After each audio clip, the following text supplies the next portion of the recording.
Do I even need to write anything down about what I'm gonna tell you? Probably not. Okay. It's a rebrand.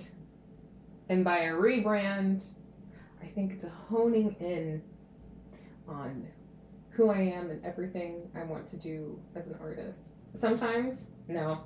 All of the times, it's difficult to be perceived because that puts a lot of expectation on you and a lot of pressure and like a lot of unnecessary, unwarranted things that you're just like, oh, God, I hate living in a society. I hate it. I don't like it. Take it back. I don't want it. I know that what I love to do is to perform, sing, and dance and act. But sometimes that is thwarted by the very real struggle that is capitalism. Oh my God. I hate it. I hate it so much. It makes me so angry and like I want to yell and shout and throw things and deck people in the face when they come to me with stupid questions and assumptions about myself. Time for grace.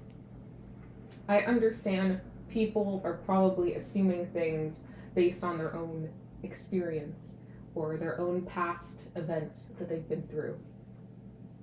I need to understand that. Within the acting industry, it's also your job to protect your peace of mind too. So you can't really ever take anything personally, which is what I try not to do. But lately,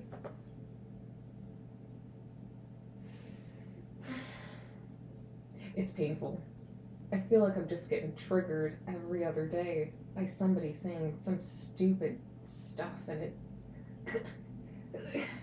it's very hard to try and keep your composure without literally like screaming in someone's face or being disgusted with the assumptions that they're making about you. This past weekend, I went to Tegan and Sarah's book signing for Crush, and you are my happy place. There's nothing like being a lesbian in entertainment that truly just makes you want to break something, you know?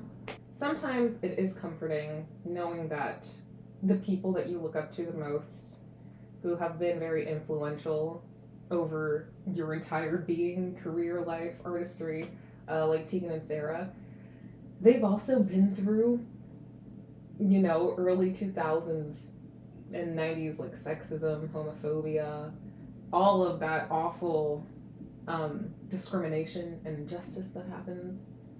And I know we've come a long way from there till now, but it's like, it's painful. Like, what do you mean straight people are the majority?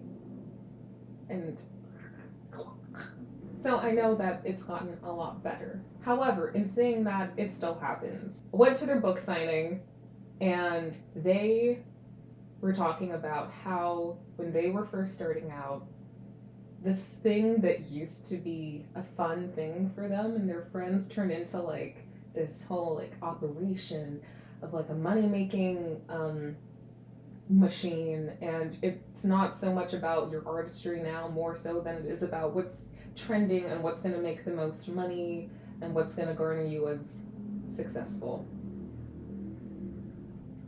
Awful, terrible. And I think this is something every artist goes through, where it is just trying to live your life, doing your art. I'm not talking about living in a mansion with like a super nice car or whatever, but just being paid to do the work that you love seems to be a rarity. And oh my God, it is dismal.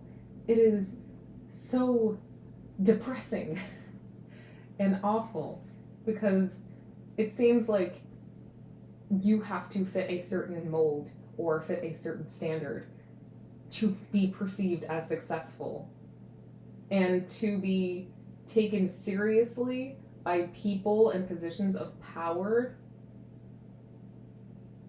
I was cleaning out some notes the other day, and I found this one note that I had written in like 2016 about how I don't want to have to change myself and who I am and what I'm about for people in positions of power to give me a chance to then give me a platform to speak upon the issues that are important to me. Like, why would I do that? Like, we are not put on this earth to make money. Are you crazy? And I'm not gonna let the social and economical injustices of the world get to me. But sometimes they really prod at me. And it makes me super irritated because, like, how do you manage that?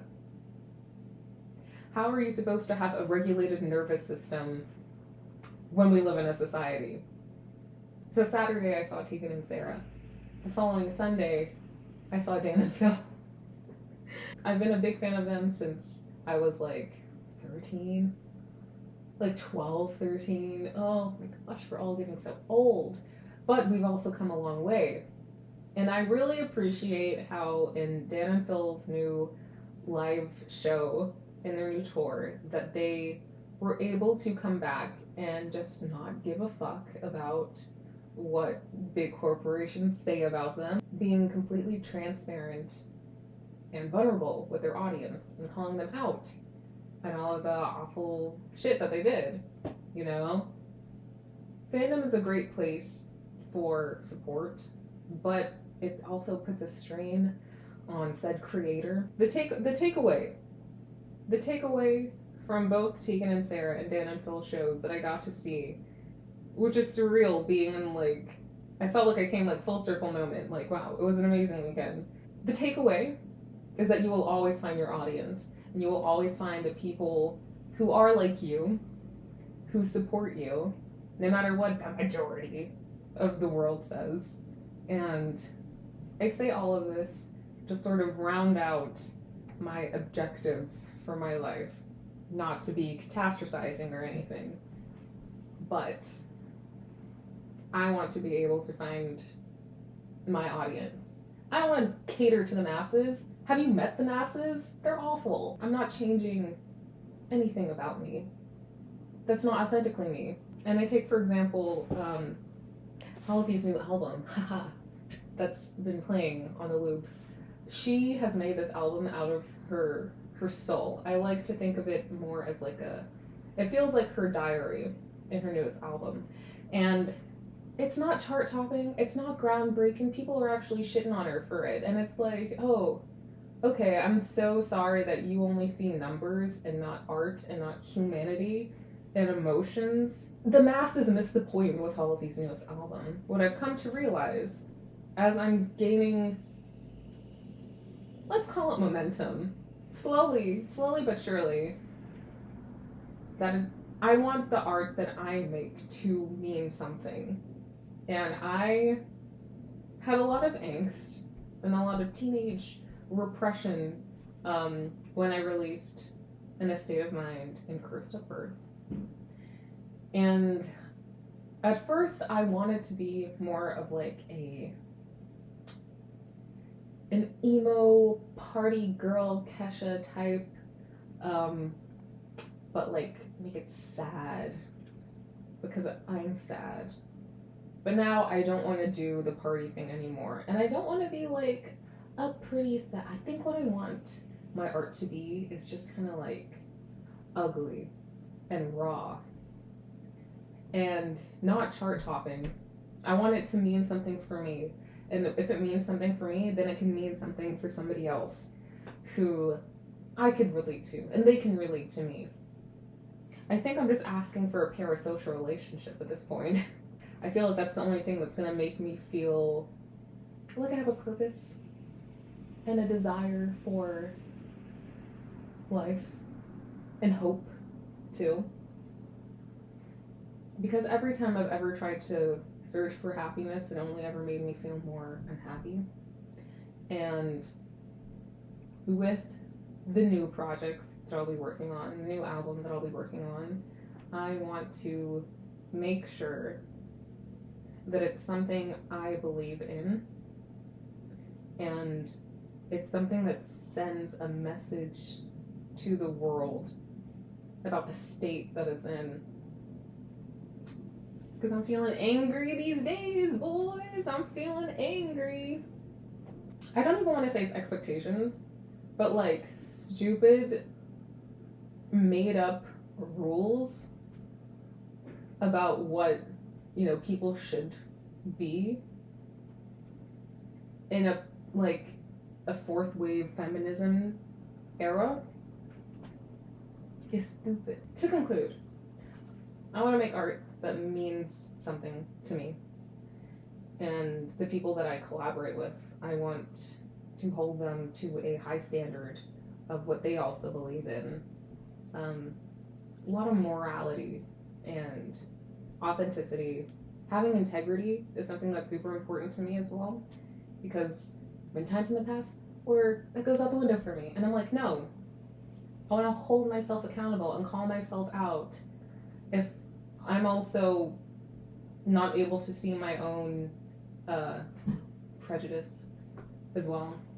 Showcase them for their humanity, no matter how ugly it is, no matter how raw it is, and trying to be at peace. Not even happiness, just like fine.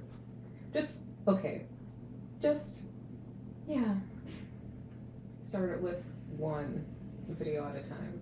Started with one song at a time. Or whatever. But yeah. Go stream Halsey's newest album. And go hug somebody today. And take it easy. Take it easy. Chill out, relax, calm down. You're doing too much, calm down. I'm talking to myself when I say that. Yeah.